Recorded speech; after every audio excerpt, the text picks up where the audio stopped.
Well, this man right here has been busy. Sam George, you know him, the man who led a very controversial bill in Parliament, the private member's bill, was very vocal. He took on the entire world very literally. As we know, he's now the Minister for Communications, Digital Technology and Innovation. And in the last few days, he has been very busy talking about what he's done in the last 60+ days since he was sworn in. But there are a few questions that we must be asking him about our digital communication space, including re-registration of a SIM, including 1 million coders who will be trained. But for what exactly? Is there a job opportunity for these 1 million coders? Does Ghana really need 1 million coders? How did they settle on 1 million? The 100 million that was budgeted for this particular flagship initiative, the appropriation has been done. Has it been released? How much of that do they have as they launch it tomorrow? The fundamental questions there, but also his assessment of the communications ministry as he met it. Esla Wusu-Kofo, we know there's no love lost between the two of them. He's been saying a few things about what he found. He's called the ministry and previous administration names, the way they managed the affairs of the communications sector. We're going to put him to some strict proof when he joins us for a conversation on a host of things. Of course, we're talking about SIM card re-registration. What will be the modalities for that when they begin to have and implement it? Launch of the 1 million coders, we'll talk about that. Talk about the high data costs. As you know, very expensive. They had promised to fix it. How are they fixing it? He's giving some assurances already, and he's wielding the cane over the telcos with promises that if they do not fix the problem with data costs and the challenges with the quality calls and data networks, there will be sanctions. 5G rollout plans, what are they and where are they really in trying to implement that? And they talk about dismissals within the sector. He has been letting go a few people under his watch. Why? And is he not risking a lawsuit and a class action? We'll ask him about that. How did they come to the conclusion that these people needed to go? There's also the controversy over the Starlink and its operations in Ghana. He's ordered them to set up an office here, but we know they have proxies operating here. They have agents that work here, and they have offices here, and they sell to us. What's wrong with that? Other entities do it in other sectors, so why is he pushing for Starlink to be set up here? He's going to join us for a conversation on this. Of course, the repeal and amendment of this very controversial piece of legislation, he's been talking about it too, that allows for mining in forest reserves. And then the future of the anti-LGBTQ bill. You cannot sit down with Sam George without asking him here. He has warned, actually, he did warn John Dramani Mahama just after the elections on December 7th that he will not know peace until he signs that piece of legislation, that bill into law. That bill died with the last parliament. Has it been reintroduced? Is it going to go under the government's umbrella, or is it going to push it still as a private member's bill? All these questions and more with the man in the picture there, Sam George, when we sit down for a conversation here on PM Express. And PM Express is always brought to you by Syntex Tanks. It is strong, it is tough. Academic Times newspaper and Pepsodent Cavity Fighter toothpaste. My guest is in the studio with me. Sam George is the Communications Minister. Sam, thank you for your time on PM Express. You have a big day tomorrow. Yes. 120-day social contract. Your line in there will deliver within that period 1 million coders initiative. You're launching it tomorrow. Yes, please. You were given 100 million allocation in the budget. I'm just worried ahead of tomorrow, how much of that do you have?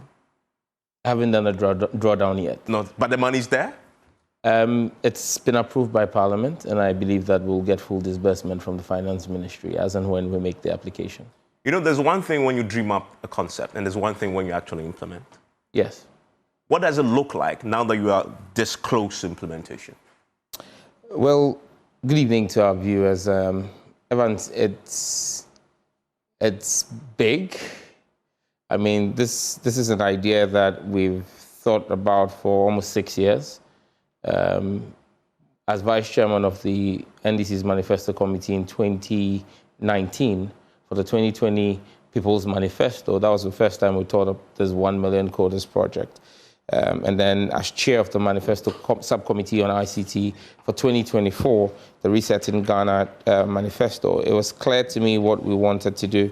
But as we've moved towards implementation, I've realized that it's a huge thing we're trying to do. It's a very ambitious and audacious move that is really meant to reset the human capital of our country.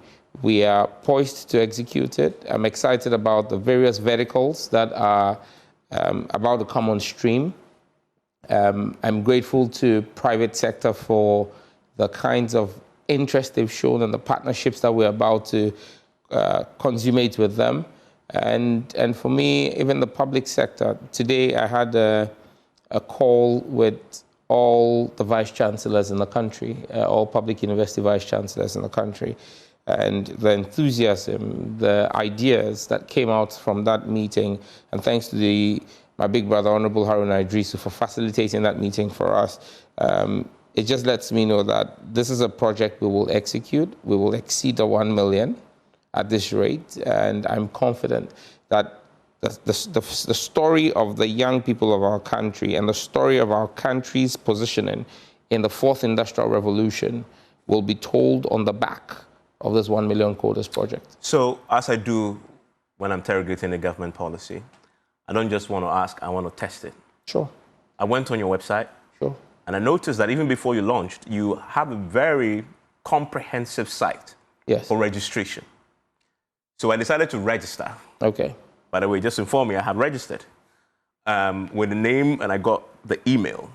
I wanted to test if this works, because if you're training 1 million coders and the website you set up doesn't work, then there's something really fundamental wrong. Absolutely. And what did you find out? It works. But here's the thing I found. I noticed that you are doing aptitude tests. Yes. To determine who joins the 1 million people that you want to train. No, the aptitude test is for the pilot. Okay. So you see, we've got very limited slots on the pilot. In fact, the plan was to pilot with 250 as a proof of concept. 250 people. Then I had a press conference last week, Wednesday, exactly a week or 6 days ago. Yeah. Announced the website. In less than 24 hours, we had 5,000 applications. And then, so I said, look, let's run a double track. So 250 became 500. But even with that, that's basically just 10% of the 5,000. As of this evening, about 2 hours ago when I was leaving the office, we've hit 90,000 applications. So now you have mine there. Absolutely. And so the point is, for tomorrow's launch, we're running an aptitude test and selecting the 500 we will start with tomorrow. Mm-hmm. But between Wednesday, once I saw what happened on Thursday, by Thursday morning, once I saw the numbers, I immediately asked the OMCP implementation committee to move into overdrive. The plan was to run the POC for 2 months, get learnings from them, and then begin to scale up gradually. What we've done is immediately, we've decided that we're scaling up almost immediately. We're putting all our RICs, our regional innovation centers, in shape so that within the next month, we can begin to roll out in all 16 regions simultaneously at regional centers.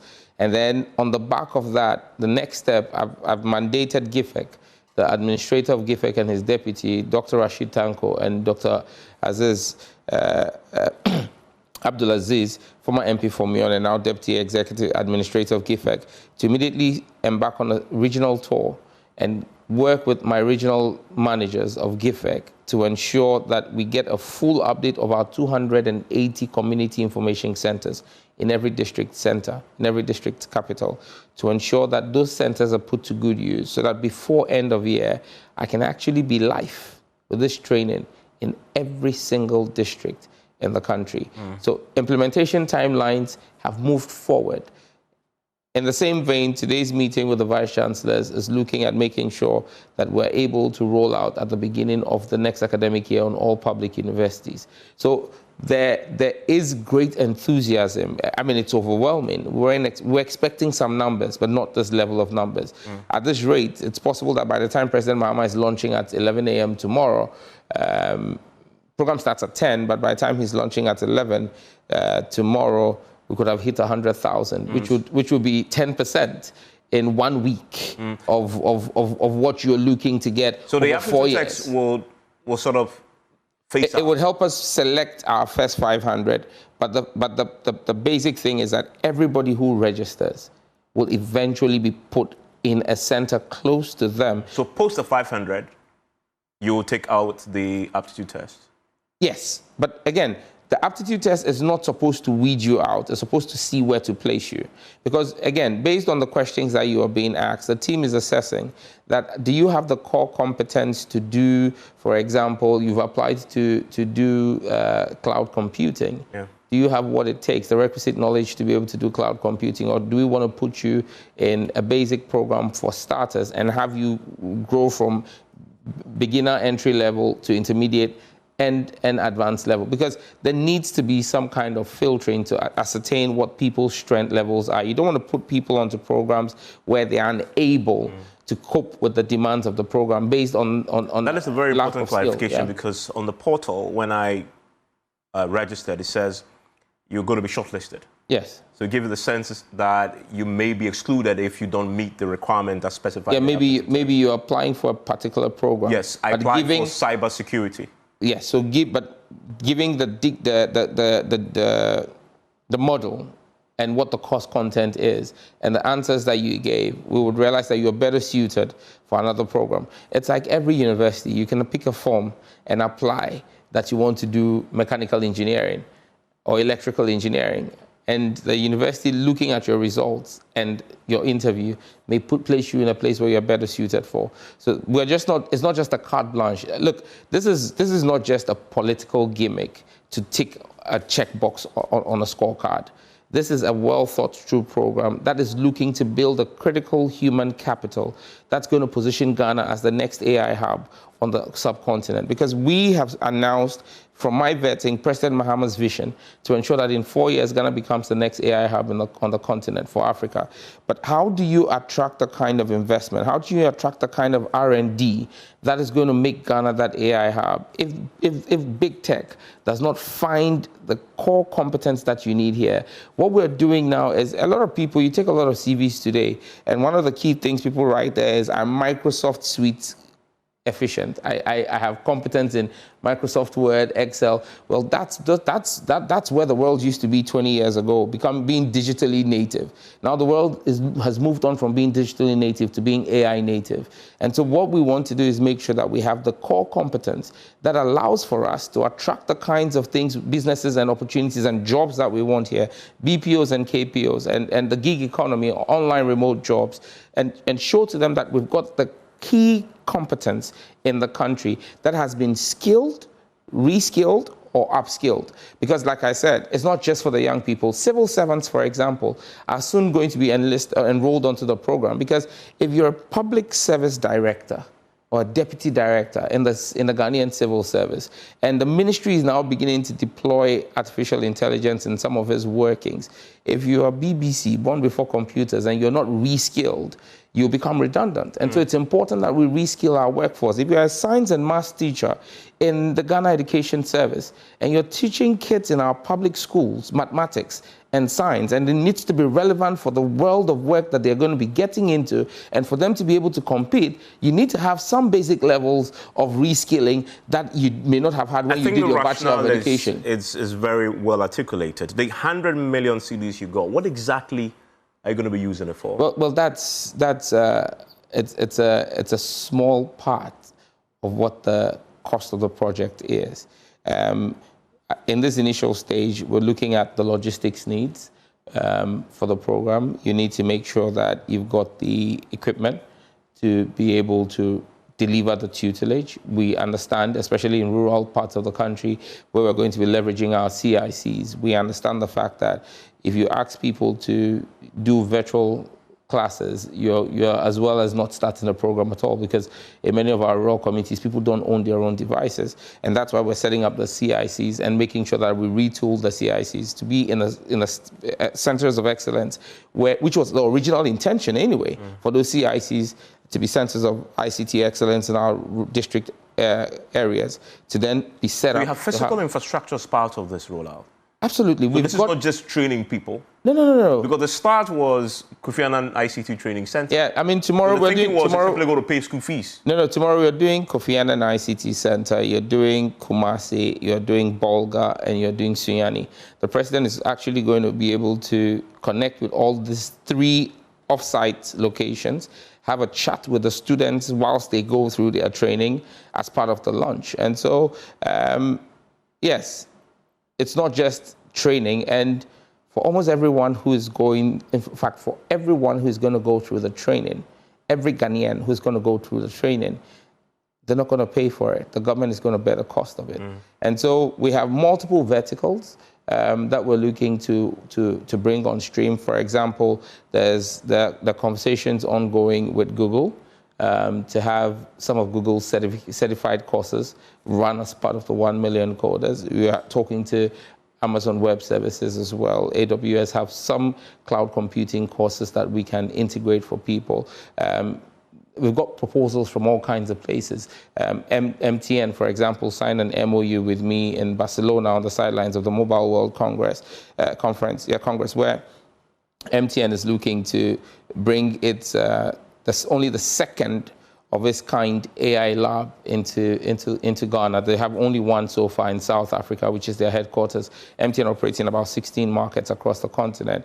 Ghana is their next choice, and they're building a state-of-the-art building and putting that at the ministry's disposal to use to train critical skills that are needed in that sector. Just this afternoon, I received a letter from Telecel Ghana expressing their willingness and desire to partner with government on the 1 million coders, where they want to put their software engineers at our disposal as faculty to train Ghanaians as part of Telecel's commitment. Telecel is making available also educational material on their network. C-Squared, which is a wing of Google, has reached out to us and said to us, where do you want us to put our fiber and connectivity to support you? And that's why I said, this for me, this speaks to the visionary leadership of President Mahama, that a vision that is public service or public sector driven has so much allure for private sector. For example, the MTN MOU was not signed or was not touted by MTN Ghana. It was by the group CEO, Ralph Mapita, in South Africa, flew all the way to Barcelona to meet me there to sign an MOU, because as far away as South Africa, they realized the vision of President Mahama. The fundamental and what we're question trying to do. Then is, you train them, yes. Then what? Beautiful. So this is not just a knee-jerk public policy stunt. It's part of a bigger picture. And that's why I spoke about the fact that from my vetting, I spoke about President Mahama's vision to make Ghana the AI hub for the continent. Now, if you're going to make Ghana the AI hub, we looked at a country like Mauritius. We studied Mauritius extensively. Mauritius is a country that has the population of about Tema, 1.2 million people. Yet Mauritius has all the big top 10 tech companies there. When I engaged the Mauritian ICT and finance minister, they said to me, Mauritius is willing to take 5,000 Ghanaians, give them to us. We'll give them work permits so that, because we have more outsourced jobs than we have capacity to do. And I said, we're not going to send you the people. Bring those jobs to us here. We will do them here. And so the whole idea is to position Ghana to tap into the BPO business. The BPO business alone, as of 2024, was valued at almost half a trillion, almost $484 billion US dollars. It's almost $500 billion in that ecosystem. Ghana is not tapping into that BPO ecosystem. Those are jobs that we can attract into Ghana. You look at our 24-hour economy policy and the fact that you want to run 3 shifts. You need to have BPOs running here. And we have credible examples to show from Mahama version 1.0 between 2013 and 2016. On one of his visits to the US and his pitches to American companies, the company behind providing the back-end service to the New York Police Department, that gave them the opportunity to issue tickets and fines, had its operation centered here in Ghana in Pyramid House. That was Mahama's legacy. So you are able to outsource many of these jobs here because government alone would not be in a position to recruit 1 million people. But you can create the ecosystem that's going to allow us to bring in the BPOs and the online jobs for them to do. Apart from that, some of these, we anticipate that at least 10,000 out of the 1 million would go into, would begin their own startups. And that's where the innovation... Is government going to support them? Exactly. That's why the ministry, under my watch, is pioneering the Innovation and Startup Bill. It's almost done, thanks to our partners from GIZ, from FCDO, who are helping us to put this together. I intend to lay this Innovation and Startup Bill. It's going to create the regulatory framework for the innovation and startup ecosystem in Ghana, such that now you have a regulatory system, you can then attract venture capital. So what we're doing is we're picking startups, placing them in our innovation incubators. And from there, we move them into our accelerator. Or government-led or private sector partnering? It's a partnership between government and the private sector. The Bank of Ghana is going to, you remember the $50 million fintech fund?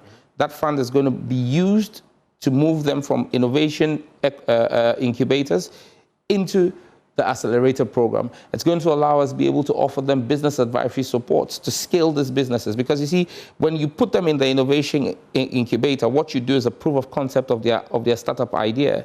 Once you show that it is a bankable project, the next challenge is scalability. And that's where the accelerator program comes in. And that's where we give them the push and the boost through the Fintech Development Fund that President Mahama has mentioned. Again, one of the key things you must bear in mind that we're looking at is not just to use the innovation and startup ecosystem to create this stream of at least 10,000 startups that would be accelerated into full-blown, scaled-up businesses, but it's also to be able to begin to export this human resource. Ghana is a gold... Skills in ICT, AI? Absolutely. Ghana is the gold standard on the subcontinent in West Africa. We're the gold standard. And that's why I've embarked on serious tech diplomacy. We're in the process of signing 10 diplomatic bilaterals, technology bilaterals. With which countries? With African countries. Guinea has already written back to us. To do what exactly? So we're offering them technical support. In many of these countries, they have... Human resource? Yes. In many of these countries, they have critical needs. But you haven't trained them yet. No, so that's the point. We already have some critical mass of skill here, and we're beginning to train. You don't wait to finish training before you create the avenues to offload the people. This go hand in hand. And so whilst we're doing the training, we're beginning to sign these bilaterals. The bilaterals with Togo that are in the works, bilateral with Kenya, bilaterals with Rwanda, bilaterals with Sierra Leone, Gambia, Guinea, Liberia, literally saying to them, Niger, Chad. These are all countries that I've had conversations with the ministers, and we've identified areas of mutual interest where Ghana is going to be offering critical human capital support to these countries to boost their standards. Because whether you like it or not, we're a gold standard when it comes to cybersecurity, when it comes to data governance. Ghana is one of the first countries in the world to pass a data protection law, even before it passed the cybersecurity law. We passed our data protection law in 2012 before passing the cybersecurity law. So we are a model country that a lot of people are looking up to. And it's important that we utilize that soft power to create opportunities for our young people. So that is a 1 million coders. And by the way, just out of curiosity, very briefly, why 1 million? Why not 2 million? Why not 3 million? Why not 5 million? Why 1 million? Well, 1 million was the... Well, maybe you may want to say that. Yeah, but I'm confident we'll cross the 1 million mark. Let's talk about SIM card re-registration. Yes. You announced that it's going to happen again. Yes. You announced that now I can sit in my house and re-register, right? It's not a re-registration, it's a registration. You would be doing a re-registration if there was a registration in the first place. But there was a registration. There wasn't anything. I went to re-register. There was a sham. There was a sham. There was a hoax. There was a hoodwinking of Ghanaians. You know, an unfortunate episode in the history of our country. Irresponsible public governance, to put it lightly, where Ghanaians were told they were registering. Meanwhile, no registration was happening. I mean, but if that is the case, how do you say that? Well, I'm wondering, somebody must be held accountable. You can't just say that it was a hoax. We spent resources, both private and public. I'm just reading some analysis say the MNOs probably spend more than $25 million CDs on this. Government definitely would have had skin in the game also. Why is nobody being held accountable and responsible for that? Early days yet. The Attorney General has a responsibility to hold everyone who holds public office. And today Have you armed the Attorney General with anything? We have sent some information to him, and we're still building further evidence and sending to the Attorney General. Look, I sit in this chair today mindful of the fact that tomorrow I won't be here, and my actions and inactions will be held accountable. And that's what those who occupied this seat before appear to be oblivious to. Because when you look at the brazen nature of their reckless actions, it leaves you asking yourself, do these people love this country to start with? Do they understand what it means to be Ghanaian? And do they understand the weight of responsibility that sits on your shoulder when you hold the high office of Minister of State? Because I cannot for the life of me imagine how today, vested with this responsibility, I will act in such a reckless manner. To take the country down the road for 2 years, between 2021 and 2023, claiming that you were doing registration, taking the biometrics of citizens and not cross-managing them well, in flagrant disregard of our data protection laws and our cybersecurity laws. I mean, people must have a certain modicum of respect for the Ghanaian people. What exactly have you armed the AG with on this matter? Well, the AG you would not want for me to put out the information we're sharing with the AG. In the interest because of it is investigation. The AG, the AG is going to be presenting their case when they are armed with, it's my job to inform the Attorney General of the findings that we have made. Based on what you gave them, are you confident that anybody will successfully be held accountable? I'm not the courts, but I believe that we have a solid case to say that people acted in a manner that was unbecoming of high office of the Minister of State. If ultimate accountability is what you believe in, and I know you do, Eslawusa Kufu will have to answer for the decisions he took on this particular matter? Well, that will be a decision for the Attorney General to make. He's vested with the decisions to bring charges against any individual. Mine as minister is to account for what I've done. Ultimate responsibility will be with the Attorney General. I know you say that. I clearly understand that. But you, of course, offer the initial investigation documents. We're preparing and sending, as they unfold, the information available to us, to the Attorney General, for him to make a judicial decision on the matter. Anything specifically shocked you about this? You in opposition, you knew a lot. You criticized, you raised alarm. Now you were there, you're seeing it all. On this particular matter, I'm asking this because every Ghanaian was affected. Yes. People queued in the sun. Yes. Old, young, people had to travel into Accra, spend money to do so, etc., etc. So there's a lot of people are passionate about this particular subject. Has anything you've seen so far in terms of how this was handled and why shocked you? The reckless abandon for technical advice. Because today, I'm having people in the regulator, people in the MNOs, people in industry come to me at the ministry upon hearing that decision that we want to re-register. And I've outlined and articulated to the technical community what we intend to do and how we intend to do it. And they come back to me and say, so how is it hard for anyone to have understood what you're talking about? Because the very things you say we should do today are the memos we sent to the then occupant of the office, saying that, look, we need to do A, B, C. Don't forget, it was not just the NDC or myself and my colleagues on the parliamentary subcommittee who made this passionate claim and call for some discretion to be observed by the previous occupant of the office.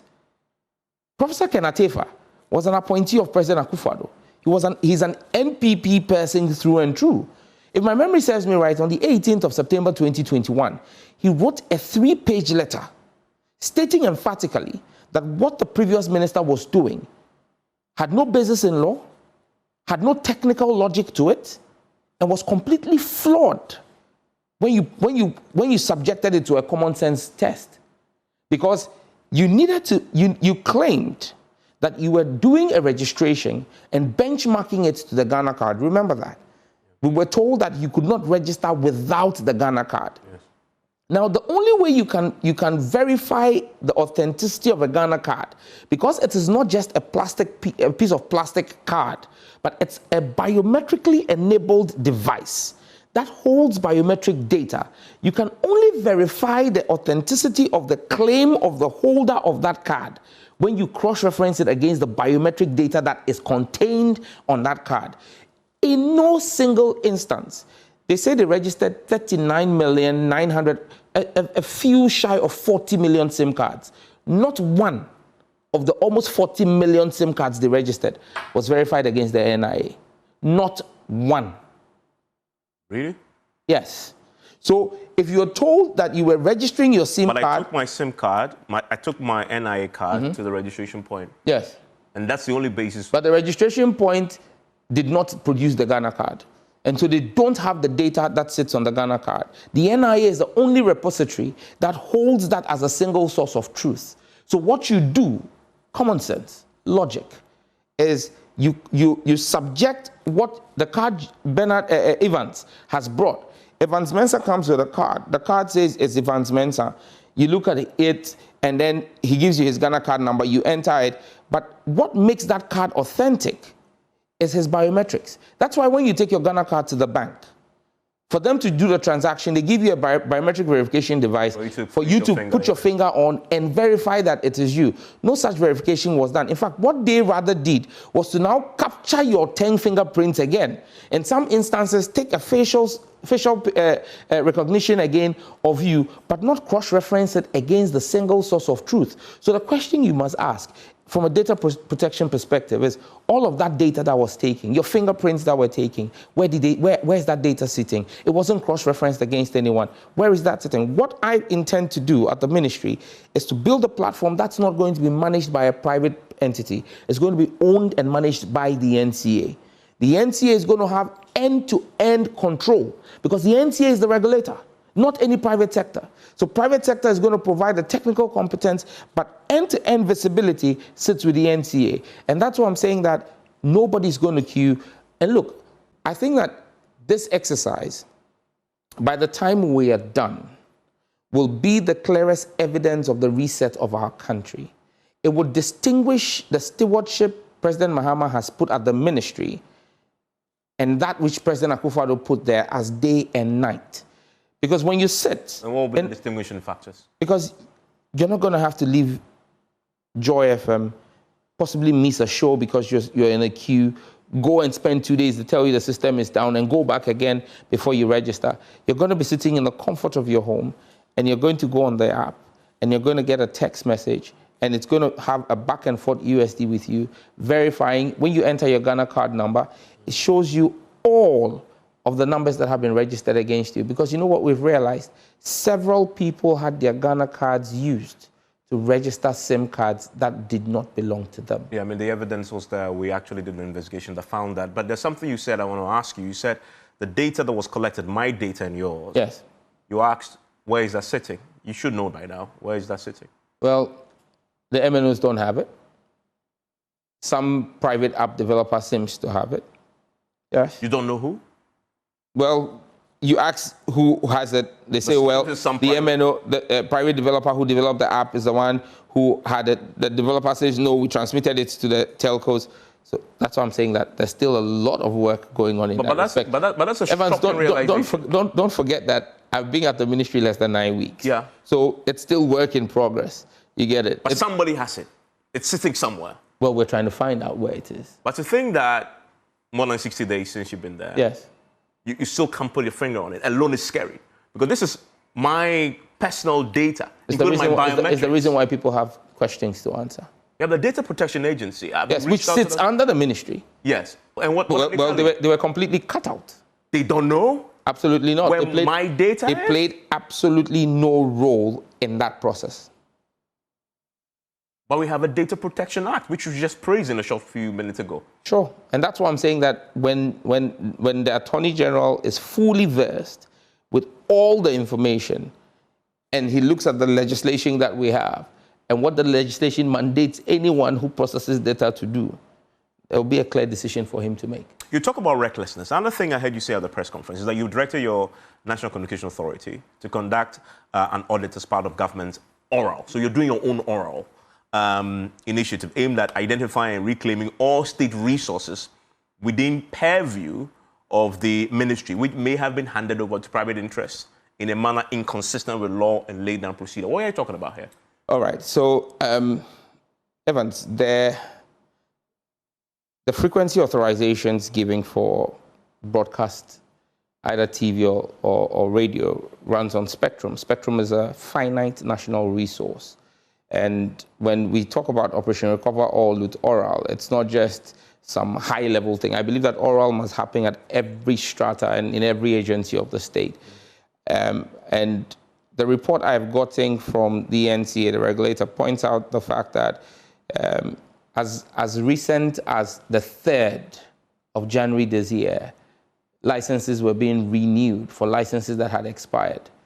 Now, that in itself is an abuse of public office, because you cannot be renewing a frequency authorization that has expired.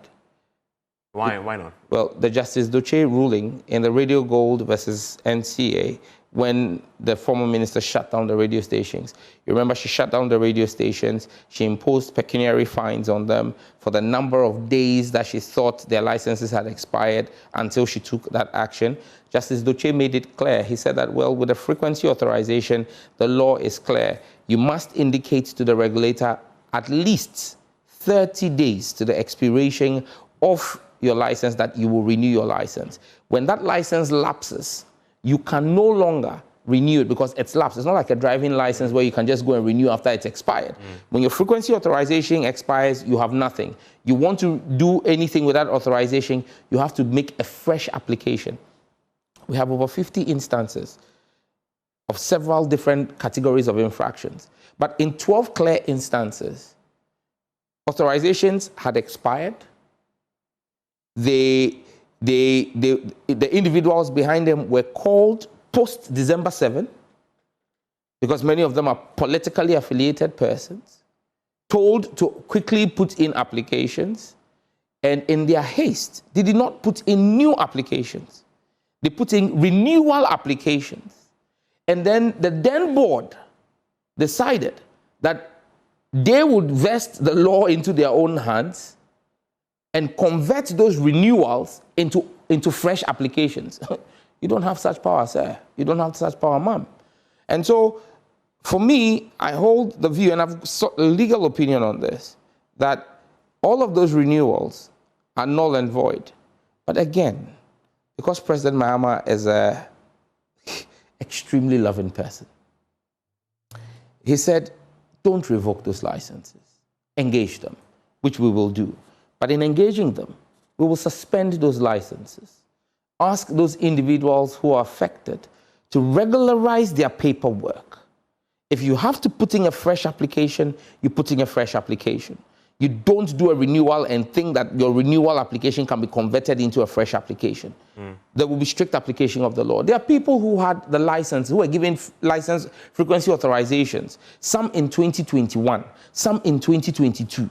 Yes, when you're giving a frequency authorization... Are these 11 stations you suspended your licenses? No, I suspended the licenses of 6. 6, okay. Those were for administrative reasons. Okay, but these ones you're talking about... I haven't even touched them yet. Okay, but they will be suspended, their licenses. We will deal with them. 53 across the country? Yes. Television and radio? And radio, but largely radio. We'll be dealing with them.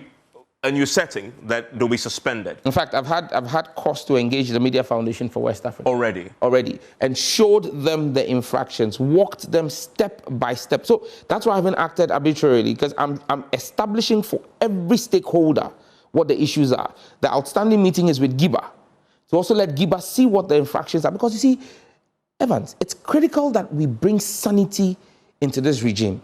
We should not be afraid for people to say, oh, it's an abuse of power. It's clamping down on press freedoms. And that's why I said, I'm not revoking the licenses. One of the 6 stations whose licenses I revoked, the owner was in my office last week. He came and made an application, and he had sent several people to me. Very, very important people in the country to speak to me. And I said to them, tell him to do his paperwork.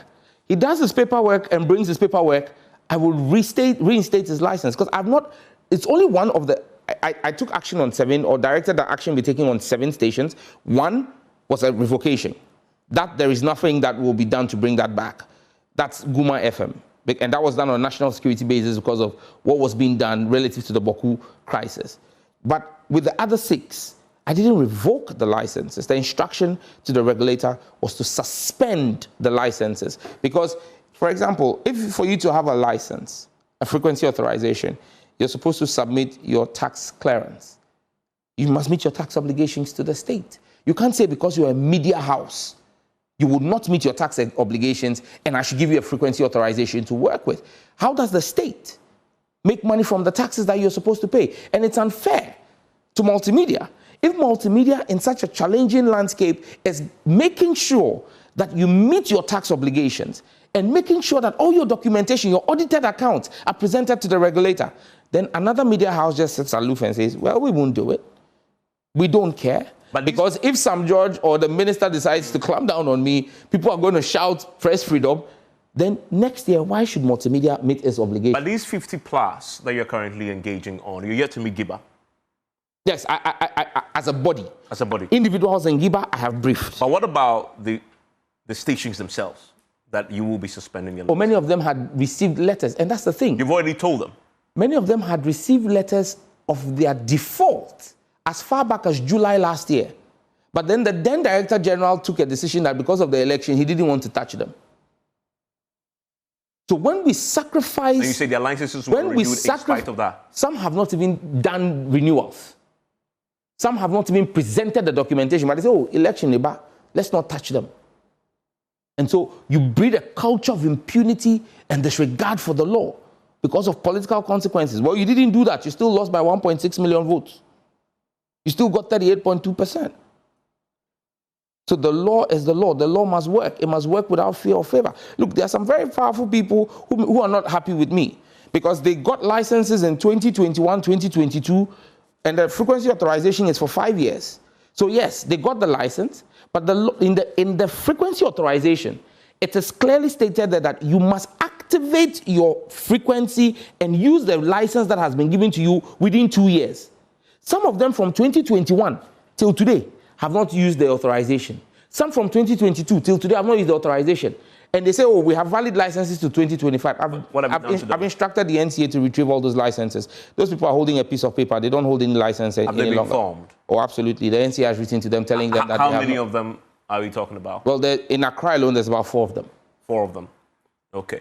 But you cannot hold frequency authorization and hold national spectrum and choose to do what you wish, when you wish, when the terms of the grant of the authorization were clear. So, yes, sir, yes, ma'am, you're a big man, you're a big woman, but I'm an officer of the law. I'm mandated by the law to act according to the law without fear or favor. So, irrespective of who you are, if you breach the law, I would apply the law fairly. And the example I'm giving you of one of the station CEOs who I met, I mean, he had been very upset and spoken to several people.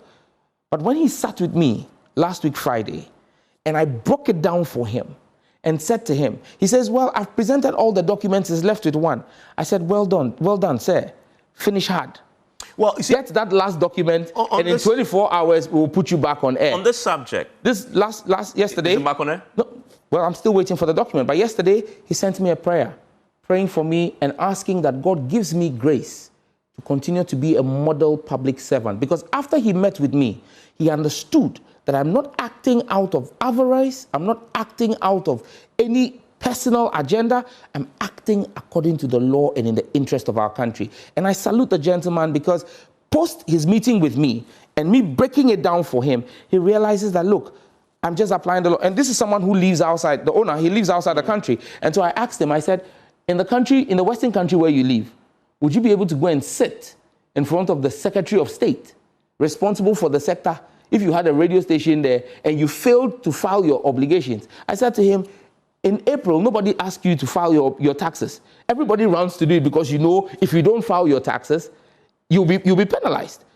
But because everybody thinks that everybody should be able to know a big man or an imam or a pastor to call a minister, we flout the laws in this country. Well, Media Foundation, when you took the decision to suspend 11... the 6. The 6 of them, they issued a statement. They said this, quote, any intervention in the broadcasting regulation domain by politicians, including yourself, that raises suspicions of possible political targeting Yes. and favoritism. Yes. Those 6, you've done it. But these impending Of the 50 plus, six, and again, once I saw that statement by my brother Suleiman Abrahima, I invited him to the ministry, laid out the facts to him on the 6, and then showed him the outstanding 53.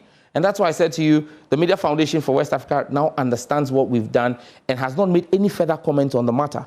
And I said, when I'm done, I intend to brief Parliament as well on what I'm going to do and show them the evidence of same, so people realize that this is not political witch hunt. Because look, 3 of the 6 stations that I suspended have owners who are affiliated to the NDC. So if it was political party targeting, how am I shutting down stations whose owners are supposed to be NDC people?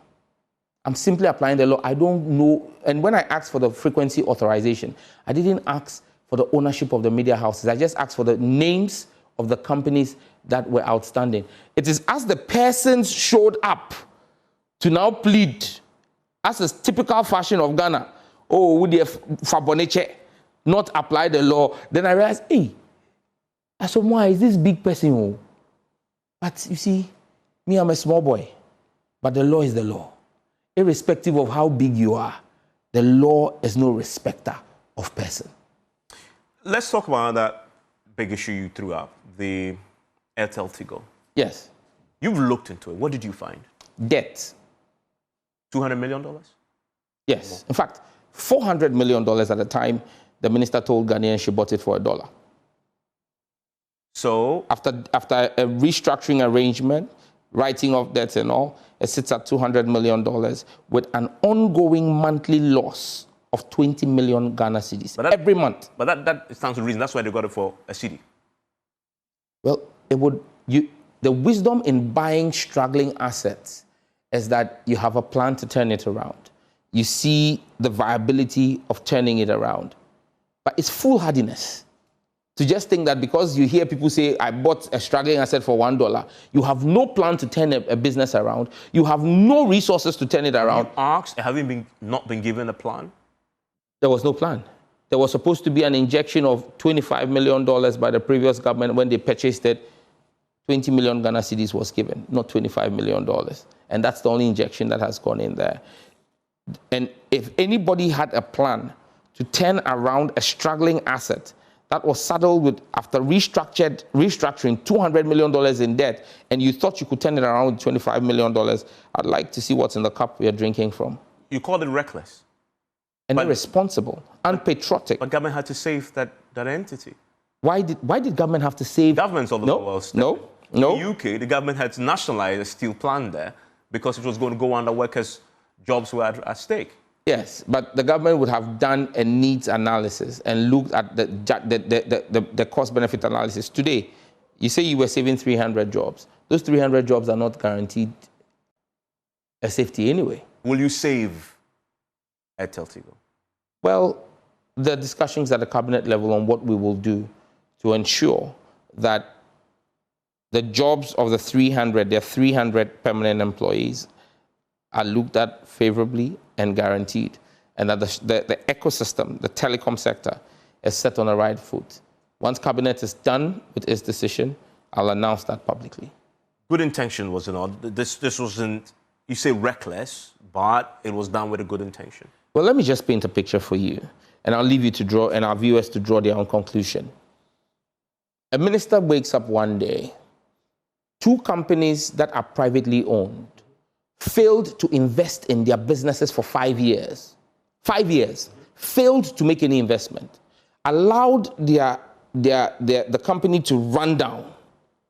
And then when they're about to go, a minister steps in, says, oh, I'm buying all of your debt and so-called assets that are not up to $50 million, but debt of over $400 million. And then post that, whilst the company is bleeding, then the minister or the ministry decides that they're going to drop whatever assets they can find into a new subsidiary of the company, leaving the debt to sit there on the tax for the taxpayer, Ghanaian taxpayer, to pay for, and then goes back to one of the companies that created the mess, goes back to Bharti Airtel to try to bring Bharti Airtel to come and take the new company, the new subsidiary entity in a supposed PPP. That sounds like very great wisdom, the type Solomon will be very jealous of. You must be jealous. I haven't read it. So we are talking about telecom sector. We're talking about Airtel Tigo. Something else you did about trying to bring down data prices. Yes. You set up a committee, you give them 14 days, they submit your report. When are we going to see the data prices drop? Okay, so here's what it is. I set up a committee, and I've seen a lot of tweets, and you promised us that data prices will drop in 14 days. Well, people should listen when people talk. Don't just hear, listen. I never said that data prices will drop in 14 days. I set up a committee and asked them to bring me a roadmap implementation document in 14 days. The two different things. In 13 days, the committee submitted this report, and I'm extremely grateful to the people who worked on that committee, from the telecom sector, from the Ghana NUGs, from content creators, the regulator. They worked tirelessly to produce a fantastic document. Now, we've studied the document. The document has short-term, medium-term, and long-term plans to drive data down. In the short term, we are not in a position to say we're dropping prices across the whole spectrum. And so we've picked specific demographics. And now the NCA is working with the regulator, with the MNOs, to build the database for those particular demographics who are going to be enjoying the preferential data prices. In fact, one of the meetings I held today was with the stakeholders who ought to provide us that data, so that once we have the data sets of the individuals we are targeting for that preferential data package, the announcement will be made. I don't want to go ahead of myself because there's still a lot of work being done by the regulator. And I must say that, again, I am extremely grateful to the three telcos. I met all three CEOs, Leo Skolatis of AT, Patricia Obonai of Telecel, and Stephen Blewett of MTN. And all three agreed with me that we needed to do something about data prices. And so in the short term, we will soon be making an announcement once the data sets that are needed to identify the specific individuals in the country who are going to be benefiting from the reduced bundles will be announced. On the side of that, we reached a deal that says that what we did on Independence Day, the enhanced data bundles that were done on Independence Day. In fact, I went to the CEOs with 18 holidays in the country, 18 days of holidays, asking that they do that. They said I was going to collapse and bankrupt the businesses. So we had a back and forth and agreed on 5 national holidays. Independence Day, May Day in celebration, Independence Day because we celebrate our independence as a country, May Day to celebrate the workers of Ghana, Republic Day to celebrate our Republican status, Founders Day to celebrate His Eminence Osajifo Dr. Kwame Nkrumah, the founder of Ghana's democracy, and then Farmers Day to celebrate the farmers of our country. So on these 5 days, there are going to be specialized data bundles, cheaper rate for every Ghanaian. Now, post that, we're looking at a rationalization of VAT in the next budget, hopefully, by the finance minister. Because the fundamental question is, why are data prices high in Ghana? You must address those fundamental causes. Taxation is a big part of it. You know, taxation is a big part of it. And then the other part of it is the cost buildup in terms of power. So again, we're, as part of the roadmap, medium to long term, is to have the PURC designate what we call the telecom tariff. So if you go to the mining sector, because mines have centralized operations, mines need 50 megawatts of power, 100 megawatts of power. They have a mining tariff, which is lower than the regular tariff we all pay, because they are bulk consumers. And anywhere you consume bulk, that's why when you buy wholesale, it's cheaper than when you buy retail. So anywhere you buy bulk power across the world, there's always a preferential rate. However, in Ghana, we don't have that for the telecom sector. Reason being that people fail to realize that the telecom sector runs on the back of the towers that are dotted across the country. Now, each of these towers are individual cell sites that draw power. But because they are not aggregated in one location, for the grid company to see that this is how much is being consumed, they are paying commercial rates for what should be industrial rates. And so we're sitting with the PURC to do a study to aggregate what the power consumption of the telecom sector is and get the PURC to publish a telecoms tariff. Now, once you do that, even if you had a 15% reduction, and when you look at the differential between the mining tariff and the commercial tariff rates is much higher than 15%. But let's even use a 15% benchmark.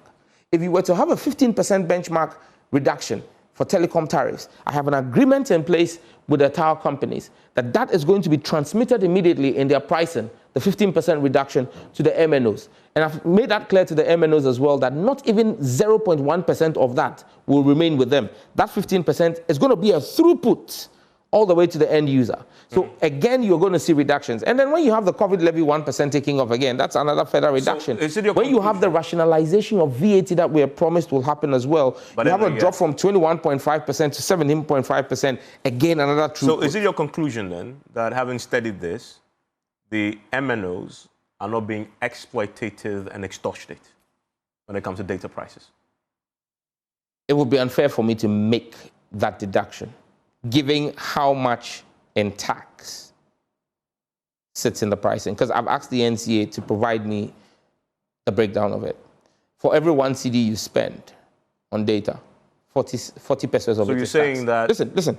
For every 1 CD that you pay for data, about 39.8 pesos is tax.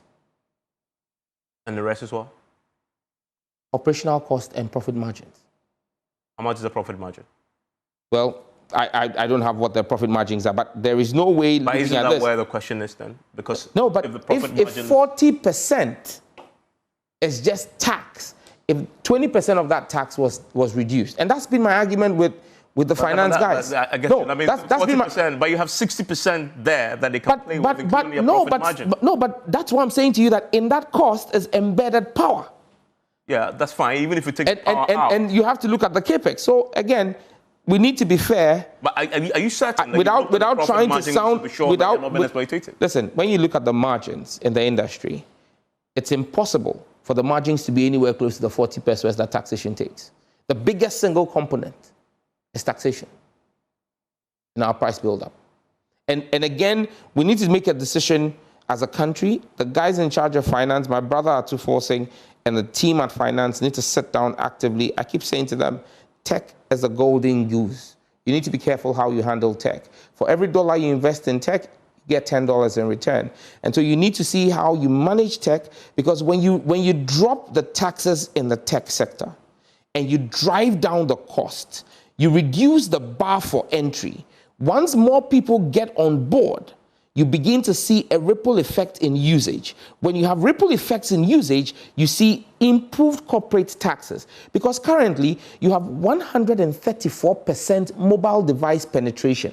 134% mobile device penetration in Ghana. But our internet usage is under 50%. And data cost, the entry barrier is so high. So drop it and double your usage of data. And once you double your usage of data, that is improved revenues for the telco. But once that is improved revenues for the telco, you are getting improved taxation from that sector. So you lower it, make the usage better, and then you get, so it's a chicken and egg situation. Do you want to front load the tax and reduce the margin? So do you want to get 40% of 100? Or do you want to get 20% of 1,000? On the subject, 40% of 100 is what? And 40% of 100 is 40. I mean, 20% of 1,000 is 200. Still on the MNOs, on the subject of quality service. Yes. Quality network service. Yes. I doubt if you come to the same conclusion that they are simply not in the game in terms of delivering us the quality. When it comes to quality of service, I am clear in my mind that the mobile network operators have a huge responsibility to the people of Ghana. You've said. And they have to improve their network. You've said that you are going to give them more spectrum. More spectrum. I have made spectrum allocations to both MTN and Telecel. Well, when they pay for it. Okay.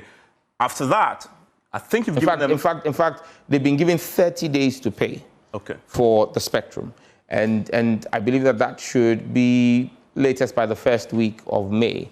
And so then that should give them spectrum availability. And I've made it clear, if in 3 months I don't see a marked improvement in QoS, and I've asked the NCA to immediately intensify their drive-through test, I've asked the NCA to relook at their KPI models and improve their KPI models, because even today, the KPI models at the NCA claim that the telcos are doing excellent in their quality of service. Those KPIs cannot be speaking to our lived realities. And so I've asked the regulator to relook at their models for KPIs and improve their drive test.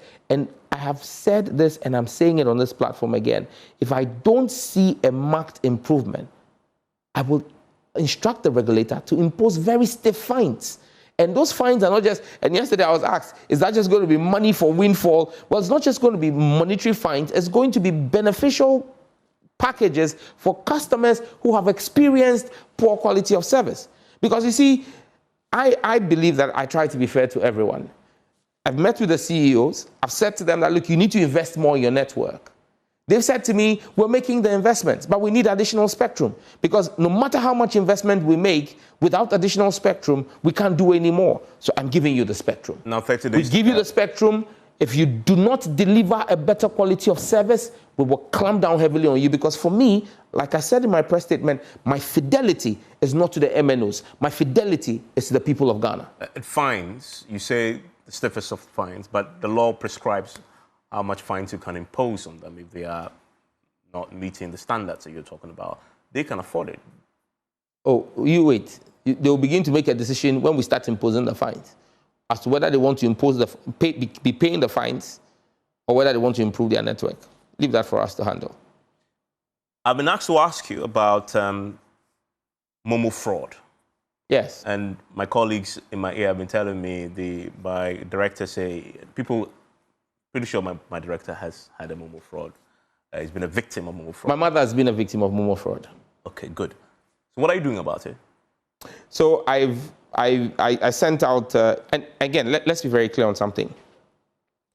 The mobile money companies are different from the telecom companies. So MTN Momo is a standalone entity independent of MTN. Telecel Cash is independent of Telecel. AT is also independent. AT Money, Tigo Money is independent of AT. Now, until President Mahama, in his wisdom, decided to change the nomenclature of the ministry, my ministry had absolutely nothing to do with mobile money operations. We only regulated the telecom companies. The mobile money operation companies are under the mandate and supervision of the Bank of Ghana. Yep. Now, with our redesignation as the Ministry for Communication, Digital Technology and Innovations, our new mandate under digital technology covers fintech. And so now we have assumed a ministerial policy position over the fintech industry. This afternoon, I sent word on the back of the complaints and reports that we've seen on social media, on X.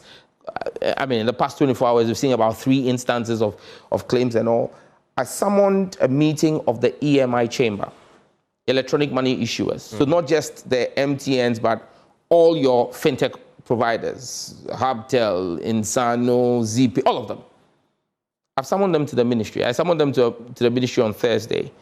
They have pleaded with me to appear after the Easter break. I've asked all of them to come and make a report on what their fraud protection and detection capabilities are. Because the ministry is going to take a very strong view of customer protection on the companies that are operating in that sector. What would it look like when you say strong position? What does it look like? If we're able to establish that there's been negligence on the part of any of those companies, we stand to reason to say that we can even instruct the Bank of Ghana to withdraw their license. Because you see, one of the critical keys for issuance of an EMI license is protection of the customer. And so if the allegations we are hearing are proving to be true. And again, it's a big if, because in one of the instances, I have seen one of the persons who complained that her money was taken without her giving her PIN to anybody, do a retraction now to say that she was asked to verify her PIN and she entered it. There's social engineering fraud going on at the moment.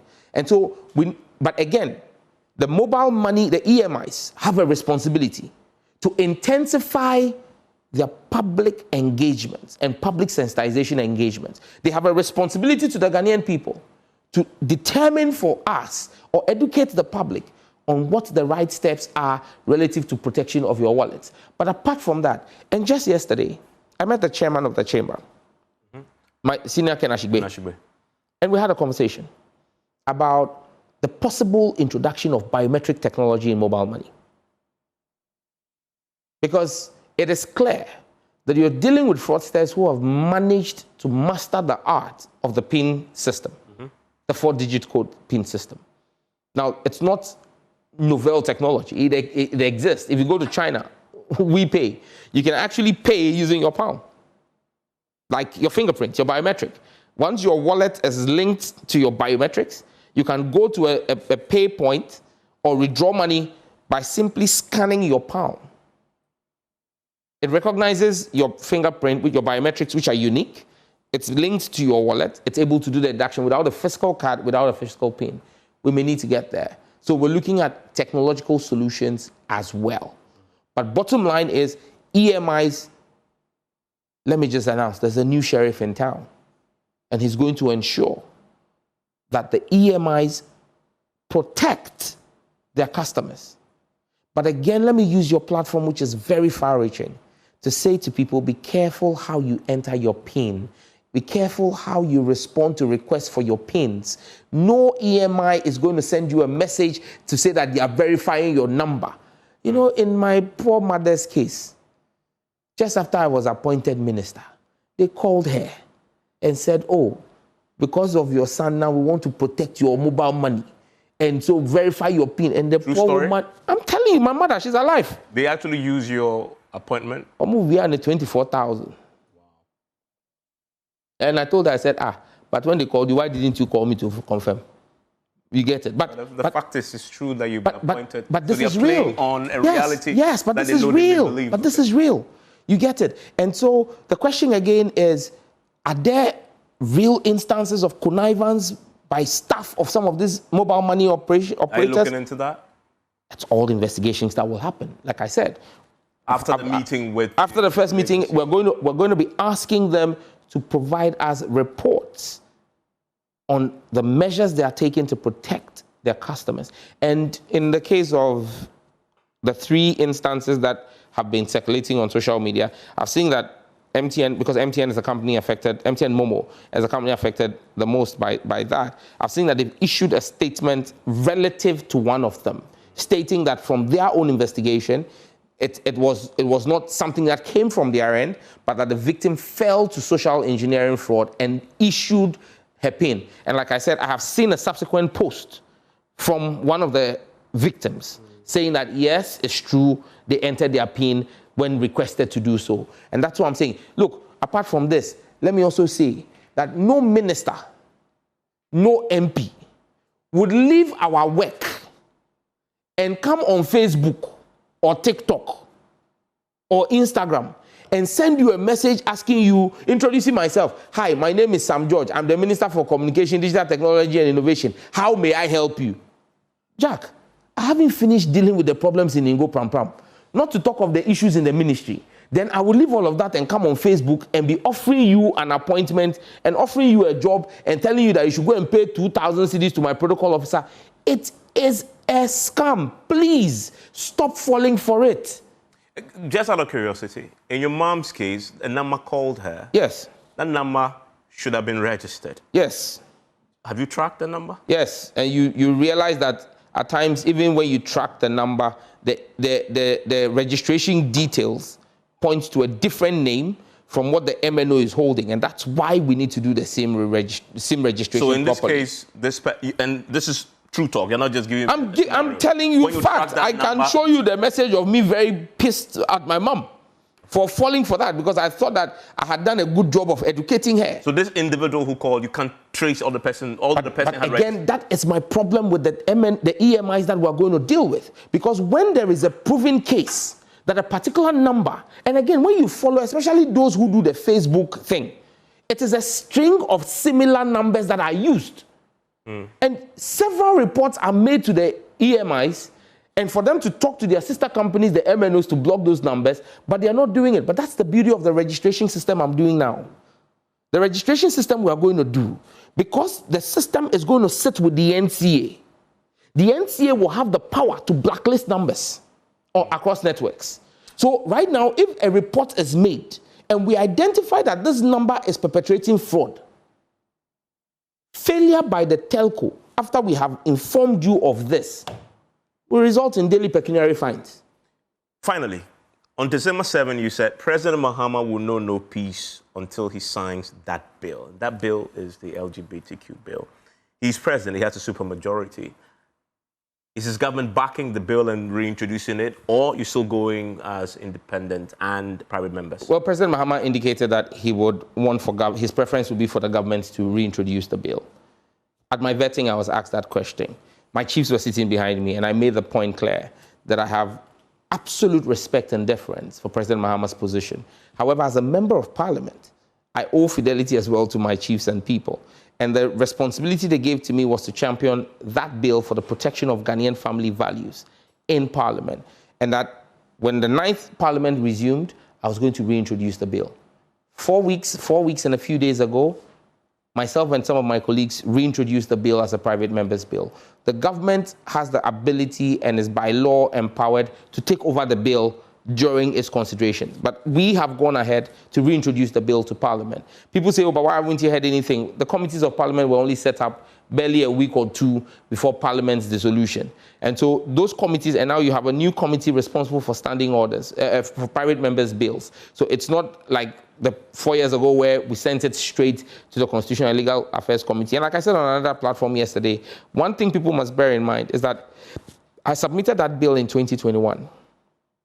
Action on the floor of Parliament actually started in 2023, late 2023 to 2024, because the parliamentary process takes a certain number of steps. And so, yes, in 2021, 2022, there was a lot of conversation, but it was media conversation. It was not parliamentary movement. The parliamentary movement only started almost 2.5 years after I had laid the bill in Parliament. But that should change now. You have a supermajority. That should expedite. No. What the movement in Parliament did not have to do with majority or otherwise. It had to do with processes. When it came on the floor of the House, it was not a matter of majority or no majority. Nobody took a vote against it. we moved it through. Yes, we have a supermajority. I expect it to move faster through Parliament this time, because again, what we have presented is what the 8th Parliament approved and passed. We have not changed a single word. So we expect that we should not have so much in terms of public engagement, so much. We don't need to reinvent the wheel. But like I said, the committees were set up barely a week for the budget. They finished their work after the budget. Parliament has gone on recess. I'm hoping that when the Parliament reconvenes, the new leadership of the standing private members bill committee would table this bill, work with expedition on it, but I have kept my fidelity and my promise to the Ghanaian people to reintroduce the bill. We have done same. Is the government ready to take it up? You are in cabinet. The Attorney General will be the best person to speak to this. It hasn't come up. It hasn't come up yet. It hasn't come up yet. But the point is, you're making it with or without a government taking it. You're pushing through with your colleagues, MPs, as a private members bill. Yes, we have laid it as a private members bill. But once again, like I said, but you don't see the awkwardness of being a minister and a cabinet minister who's pushing a private members bill when his government can support that bill. I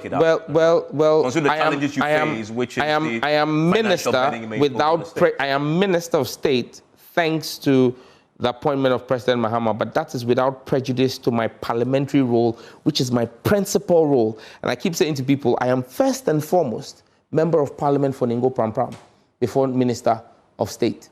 So my primary role when I sit in that chamber is not just as minister, but as a representative of the people of Ningo Pram Pram. And so the people of Ningo Pram Pram have given me a mandate as well. And that mandate is one that I don't take lightly.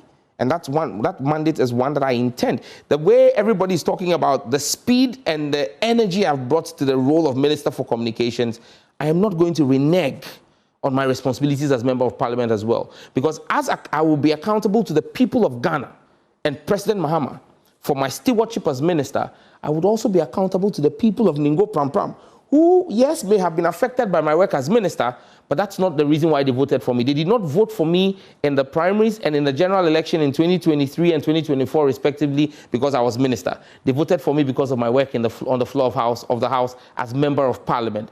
I need to account for that stewardship. I will account for that as well. So I'm George. Thank you for coming. Pleasure's mine, Evans. And you're the rest of your evening, people.